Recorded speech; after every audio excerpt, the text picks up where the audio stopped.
ನಮಸ್ಕಾರ ಸ್ನೇಹಿತರೆ. ವಿಶ್ವ ಆರ್ಥಿಕತೆ ಕುಸಿತಕ್ಕೆ ಒಳಗಾಗಿದೆ. ಆದ್ರೆ ಈ ಸಮಯದಲ್ಲಿ ಪ್ರಧಾನಿ ಮೋದಿರವರು ಭಾರತೀಯರಿಗೆ ಮಾಡಿದಂತ ಮನವಿ ಏನ್ ಗೊತ್ತಾ? ಜಾಗತಿಕ ಮಟ್ಟದಲ್ಲಿ ಯುದ್ಧ, ಇಂಧನ ಬೆಲೆ ಏರಿಕೆ, ಉದ್ಯೋಗ ಸಮಸ್ಯೆ ಮತ್ತು ಆರ್ಥಿಕ ಮಂದಗತಿ ದೇಶಗಳಿಗೆ ದೊಡ್ಡ ಸವಾಲಾಗಿ ಪರಿಣಮಿಸಿದೆ. ಈ ಹಿನ್ನೆಲೆಯಲ್ಲಿ ಭಾರತದ ಪ್ರಧಾನಿ ನರೇಂದ್ರ ಮೋದಿರವರು ಭಾರತೀಯರಿಗೆ ಮಹತ್ವದ ಸಂದೇಶ ನೀಡಿದ್ದಾರೆ. ಸ್ಥಳೀಯ ಉತ್ಪನ್ನಗಳನ್ನು ಬೆಂಬಲಿಸಿ, ಭಾರತೀಯರ ಉತ್ಪನ್ನಗಳನ್ನು ಹೆಚ್ಚಾಗಿ ಬಳಸಿ ಆತ್ಮನಿರ್ಭರ ಭಾರತವನ್ನ ನಿರ್ಮಾಣ ಮಾಡಿ ಅಂತ ಹೇಳ್ತಾ ಹೋಗ್ತಾರೆ. ಮೋದಿಜಿಯವರ ಪ್ರಕಾರ ಭಾರತೀಯರು ದೇಶೀಯ ವಸ್ತುಗಳನ್ನು ಖರೀದಿ ಮಾಡಿದರೆ ಸಣ್ಣ ಉದ್ಯಮಗಳು ಬೆಳೀತಾ ಹೋಗುತ್ತೆ, ಉದ್ಯೋಗ ಸೃಷ್ಟಿಯಾಗುತ್ತೆ, ಮತ್ತೆ ಭಾರತದ ಆರ್ಥಿಕತೆಗೆ ಇದು ಬಲವನ್ನು ತಂದುಕೊಡುತ್ತೆ.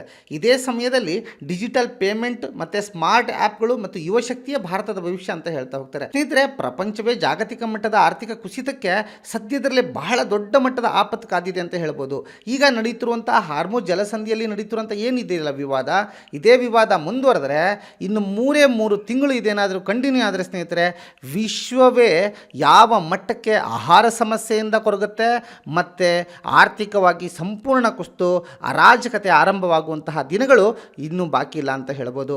ಇನ್ನು ಇಂಟರ್ನೆಟ್ ಕೇಬಲ್ನ ಮೇಲೆ ಅದು ತನ್ನ ನಿಯಂತ್ರಣವನ್ನು ಪಡ್ಕೊಂಡಿದೆ. ಹಾರ್ಮೋಜ್ ಸಂಧಿಲಿರುವಂಥ ಇಂಟರ್ನೆಟ್ ಕೇಬಲನ್ನು ವಶಪಡಿಸ್ಕೊಂಡಿದೆ.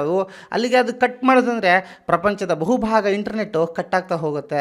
ಅದರ ಆಚೆ ಸ್ನೇಹಿತರೆ, ಮೋದಿಜಿಯವರು ಬಂಗಾರವನ್ನು ಕಡಿಮೆ ಕೊಂಡ್ಕೊಳ್ಳಿ, ಸಾಧ್ಯ ಆದಷ್ಟು ನೀವು ಏನಿದೆಯಲ್ಲ ಈ ಸಾರಿಗೆ ವಾಹನಗಳೇನಿದ್ದಾವಲ್ಲ, ಸಾಮೂಹಿಕವಾದಂಥ ಸಾರಿಗೆ ವಾಹನಗಳನ್ನು ಬಳಸ್ರಿ, ವೈಯಕ್ತಿಕ ವಾಹನ ಬಳಸಬೇಡಿ. ಜಾಸ್ತಿ ವರ್ಕ್ ಫ್ರಮ್ ಹೋಮನ್ನು ಮಾಡೋದಕ್ಕೆ ಸಾಧ್ಯ ಇದ್ದರೆ ಮಾಡಿರಿ. ಪೆಟ್ರೋಲ್ ಇದನ್ನು ಬಳಸ್ರಿ, ಉಳಿಸ್ರಿ ಅಂತ ಹೇಳ್ತಾ ಹೋಗ್ತಾರೆ. ಯಾಕೆಂದರೆ ನಮ್ಮ ಹತ್ರ ರಿಸರ್ವಲ್ಲಿರೋ ಪೆಟ್ರೋಲನ್ನು ನಾವು ಯೂಸ್ ಮಾಡ್ತಾ ಹೋಗ್ತೀವಿ. ಆದರೆ ಸ್ನೇಹಿತರೆ, ಬೇರೆ ದೇಶಗಳಿಗೆ ಹೋಲಿಕೆ ಮಾಡಿದರೆ ನಮ್ಮ ದೇಶದಲ್ಲಿ ಪೆಟ್ರೋಲ್ ಥರ ಅಂಥ ಮಟ್ಟಕ್ಕೇನು ಏರಿಕೆ ಆಗಿಲ್ಲ. ಆದರೆ ಇದನ್ನೇ ಬಹಳ ದಿನ ಮೇಂಟೈನ್ ಮಾಡೋಂಥದ್ದು ಬಹಳ ಕಷ್ಟ. ಯಾಕೆಂದರೆ ಒಂದು ಸಣ್ಣದಾದಂಥ ಪಾಕಿಸ್ತಾನ, ನೇಪಾಳಗಳು ನಲಿಗೆ ಹೋಗುತ್ತೆ. ಆದರೆ ಭಾರತ ತನ್ನ ಅದೇ ಶಕ್ತಿಯನ್ನು ಹೊಂದಿ ಇನ್ನೂ ಅರಾಜಕತೆ ಉಂಟಾಗದ ಹಾಗೆ ಕಾಪಾಡ್ಕೊಂಡು ಬಂದಿದೆ ಅಂದರೆ ಅದು ಒಂದು ರಾಜಕೀಯ ಇಚ್ಛಾಶಕ್ತಿ ಆಗಿರ್ಬೋದು, ಅಥವಾ ಒಂದು ದೇಶವನ್ನು ಸದೃಢವಾಗಿ ನಡೆಸುವಂಥ ವಿಧಾನ ಆಗಿರ್ಬೋದು.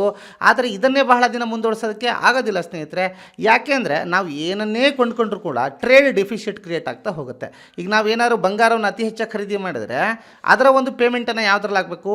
ಇಂಡಿಯನ್ ರುಪಿನಲ್ಲಿ ನಾವು ಡಾಲರನ್ನು ಕೊಟ್ಕೋಬೇಕು, ಡಾಲರ್ನಲ್ಲಿ ಪೇಮೆಂಟ್ ಮಾಡಬೇಕು. ಆವಾಗ ಡಾಲರ್ ಮೌಲ್ಯ ಇನ್ನೂ ಸ್ಟ್ರಾಂಗ್ ಆಗ್ತಾ ಹೋಗುತ್ತೆ, ಇಂಡಿಯನ್ ರುಪಿ ಅದರ ಎದುರಿಗೆ ಡೌನ್ ಆಗ್ತಾ ಹೋಗುತ್ತೆ. ಈಗ ಅಕಸ್ಮಾತ್ ನಮ್ಮ ಭಾರತೀಯ ವಸ್ತುಗಳನ್ನೇ ಬಳಸ್ಕೊಂಡ್ವಿ ಅಂದಾಗ ಏನಾಗ್ತಾ ಹೋಗುತ್ತೆ? ಅಟ್ಲೀಸ್ಟ್ ಒಂದು ಸ್ವಲ್ಪ ಮಟ್ಟಿಗಾದರೂ ನಾವು ಟ್ರೇಡ್ ಡೆಫಿಸಿಟನ್ನು ಸ್ವಲ್ಪ ಕಡಿಮೆ ಮಾಡ್ತಾ ಹೋಗ್ಬೋದು ಅಂತ ಹೇಳ್ಬೋದು. ಭಾರತದ ಒಂದು ದೇಶದ ಅಭಿವೃದ್ಧಿ ಇದೆಯಲ್ಲ, ಸಂಪೂರ್ಣವಾಗಿ ಭಾರತದ ದೇಶದ ನಾಗರಿಕರ ಕೈಯಲ್ಲೇ ಇದೆ. ಯಾವತ್ತು ನಮ್ಮ ದೇಶ ಸಂಪೂರ್ಣ ಆತ್ಮನಿರ್ಭರ ಆಗುತ್ತೋ ಆವತ್ತು ನಿಜವಾಗಿಯೂ ಭಾರತ ಒಂದು ವಿಶ್ವದ ಹಿರಿಯಣ್ಣ ಆಗತ್ತೆ ಅಂತಲೇ ಹೇಳ್ತಾ ಮತ್ತೊಂದು ವಿಡಿಯೋದೊಂದಿಗೆ ನಿಮ್ಮ ಮುಂದೆ ಬರ್ತೀನಿ ಸ್ನೇಹಿತರೆ. Thank you and all.